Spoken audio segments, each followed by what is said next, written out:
get ready to weld the doors and aim for the head, because Killing Floor is back. It almost seemed to come out of nowhere, but here it is on early access, Killing Floor 2. A few changes have been made to the game, but for the most part it still plays much like Killing Floor 1, so old vets of the series should feel right at home. But if you never got the hang of the first game, or you're new to the series altogether, then this guide may be for you. Let's start with the fundamentals. First, spatial awareness is key if you want to survive.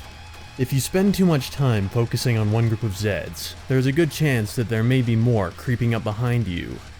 Try to keep your head on a swivel, looking around you every chance that you get. Otherwise, you may become surrounded, and it will be up to your team to save you.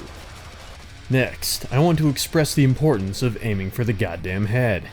When a Zed is decapitated, not only does it become much less of a threat, it also takes massive damage and will continue to take damage over time until it's dead. So naturally, aiming for the head is very important. Your aim doesn't have to be perfect, just aim for the head. If you're having trouble getting headshots, here's a little tip that carries over from KF1. Most of the guns in Killing Floor are accurate enough to get headshots firing from the hip if you know where a certain sweet spot is. If you're having trouble finding the sweet spot, try playing a few rounds with the optional crosshair enabled. Once you become familiar with the sweet spot, you won't have to rely nearly as much on your iron sights.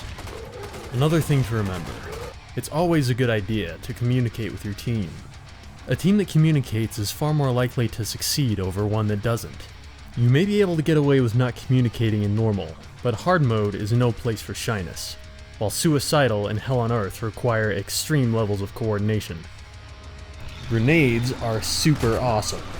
A well-placed grenade can bag you 10 or more kills and help take off some of the pressure. However, a siren's scream can render your grenade effectively useless. Always prioritize sirens in a large group so you can use your grenades when you need them. Now it's time to get a bit more technical. The number of players on the server directly affects the difficulty of each wave. More players means more Zeds per wave. Also, Skrakes and Flesh Pounds will be able to soak up more damage. The end boss will also have more health. Items can spawn in specific spots around the map. Try to get a good idea where some of these are, so you know where to look when you're low on ammo or armor.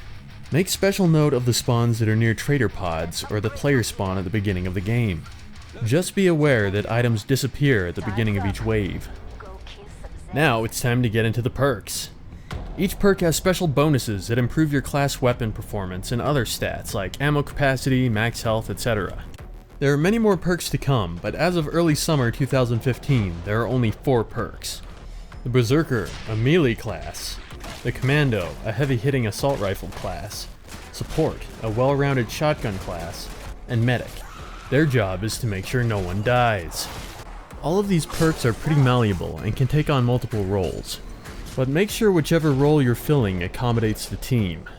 Try to give each perk equal time. That way you can diversify your team if the need arises.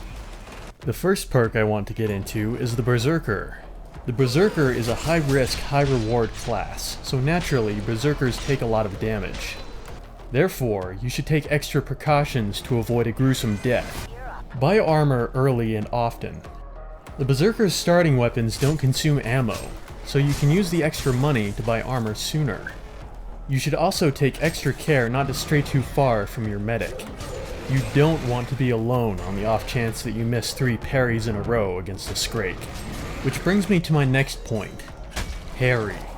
When you parry an oncoming attack, it staggers your attacker, giving you the perfect chance to strike back. Another technique for avoiding damage is the good old circle strafe.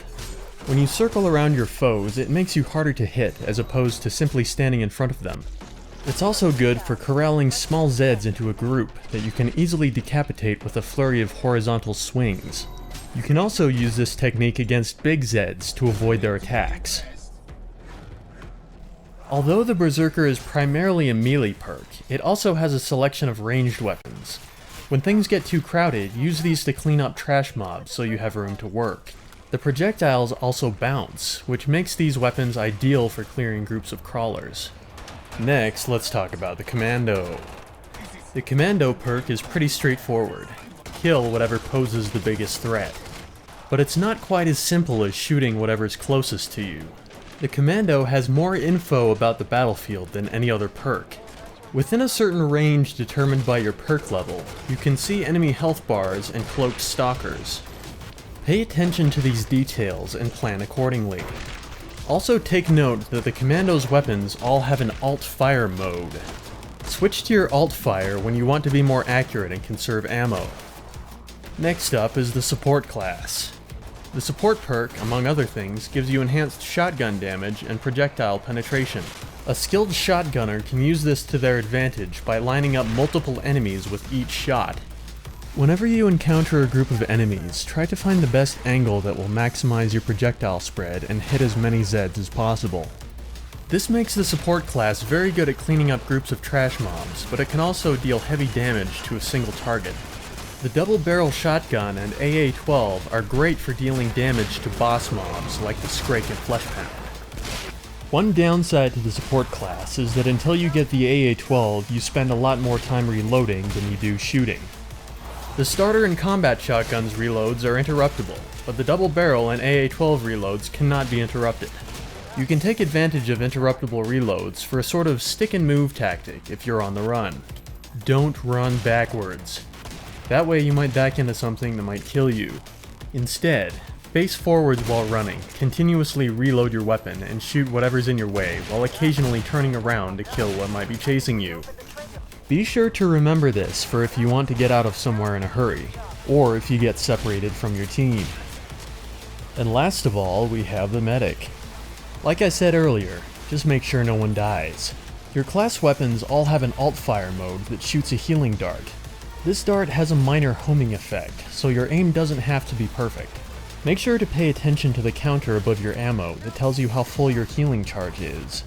More expensive medic guns can shoot more darts before the counter is depleted. You can also heal teammates with your grenades, which create a cloud of healing gas which damages enemies. Use grenades whenever you see a teammate get surrounded, or if you see a Strafe or Fleshpound get too close to someone. You can also use them to heal yourself in a pinch.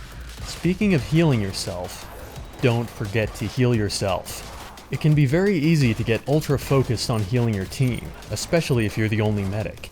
Don't forget to show yourself some love too. Good, you're still alive. If you think you can handle it, it's time to get into some advanced tips. If you aren't prepared to face a Strafe, leave it alone until you are ready. When left alone, Strafes move slowly, allowing for better preparation. Every melee weapon can parry. Keep this in mind when you're caught alone by a large Zed. Work towards more than one primary weapon. You are much more likely to run out of ammo in the later waves if you only have one main weapon. And you don't want to fight a Fleshpound with a 9mm pistol. If you get grabbed by a clot and your mag is empty, you can break out of the grab with your buttstock melee. A well-aimed melee attack with a primary weapon can even decapitate a clot or gorefast with a single strike. If you're left with a bunch of extra money for the end boss fight, buy AA-12s, fill them with ammo, and drop them in a pile. If your main weapon runs out of ammo during the boss fight, go to the pile and switch out your weapon for an AA-12. Buy a medic gun no matter what class you are and use it to frequently heal your team. The medic pistol only weighs 1 block, so you can carry it with nearly any build. Here's the last tip I want to share with you, and it's an important one. Share the wealth. Money does you no good if you already have your endgame weapons, armor, and ammo. Give what's left to your teammates between rounds so they can max out their builds as well. Oh, I almost forgot. The last thing I wanted to say was thank you for watching. I've done a lot of videos on this channel, but nothing quite this high effort. If interest is high enough, I want to keep making video game related content aside from Let's Plays and game highlights. So if you want to see more, please let me know by liking, commenting, or subscribing. Thank you again, and I'll see you on the killing floor.